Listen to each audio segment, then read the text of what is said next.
take me to the gym. Everyone who goes to the gym. You sound like you're breathing a little bit too hard, shit.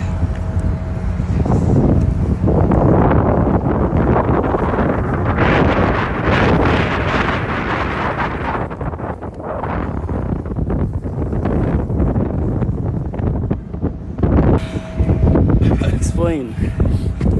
What am I explaining to? Where are we right now? Tell me. Just kidding. He said you Prior to my previous beliefs, this is Jabal al-Rumah. Yes. The Mountain of the Archers, yeah. Yes. So this is where the 50 archers that the Prophet stationed here on this Jabal. And Where is the main army of the Prophet sallallahu alaihi wasallam? would it be here? Huh? Would it be here? No. On this side? Okay, so we need to understand, that in Medina is surrounded by high mountains from three directions. From the east, from the west, from the south. This is the north direction, where it is also surrounded by a mountain which is Uhud, but there is an opening which an army can invade the Medina. So it is, everyone was sure, if the people of Mecca, they cannot enter from the south, they cannot enter from the east, they cannot enter from the west, they have to go from the west all the way to the north, here, this area, to come and attack the Medina. So the Prophet sallallahu alaihi wasallam was waiting for them over here. You see where the grave is over here? This is here the mountain of the archers. This is the mountain of Uhud, the big ones. Okay, the mountain of the archers, as we said, was higher before. Now it is shorter than it was used. Where is the army of the Muslims? This is the location of the grave of Hamza. It is between the mountain of Archer and the mountain of Uhud. That was the army of the Muslims. Where is the army of the disbelievers? It's coming from this way. From the north, yes. Okay? And 50 of the people, they were waiting here. Archers, yes. So, Muslims are here.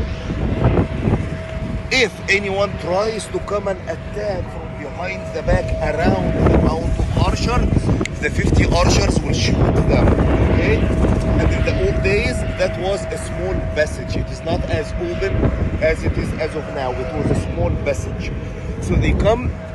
Khalid ibn al-Walid tried coming multiple times, but the archers were shooting them. The battle was happening over there. Muslims were victorious. 40 of the 50, they violated the command of the Prophet sallallahu alaihi wasallam and came down. Khalid ibn al-Walid was able to climb, kill the 10 people, and then attack with his army from the back.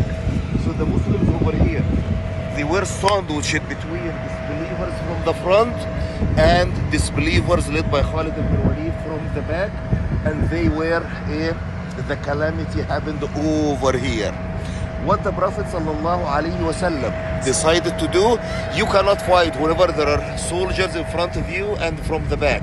So what he ﷺ did is, instead of standing like this, he tilted a little bit and started to retreat the mountain of Uhud so that his back is protected by the mountain of Uhud and fight again face to face. This is when the disbelievers stopped the battle and ran away. And whenever they ran away, for sure, 70 of the Muslims were killed. The Prophet ﷺ sent someone to check. Did the disbelievers ride their horses whenever they retreated? So here, they separated. He ﷺ sent someone to check. Did they ride their horses or did they ride their camels? What is the difference? One is retreating. If they rode their camels, they are heading back to Mecca.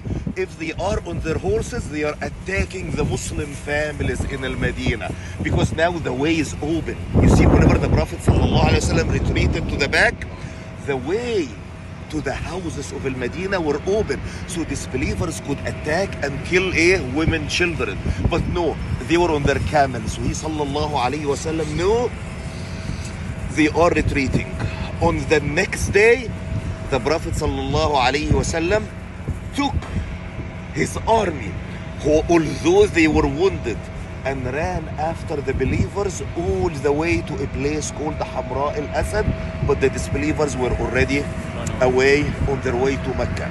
So this is why some people say it was not full defeat to the Muslims, because if it was full defeat to the Muslims, disbelievers would take captives, they would stay in the battlefield, and they would not run away. So the description of the Quran to Uhud, it is not a defeat, it is musibah, calamity, but not the full defeat. Make sense? The opposition army was 3,000, or was it something around Yes. this? Yes. The disbelievers, they were 3,000, and the believers, how many?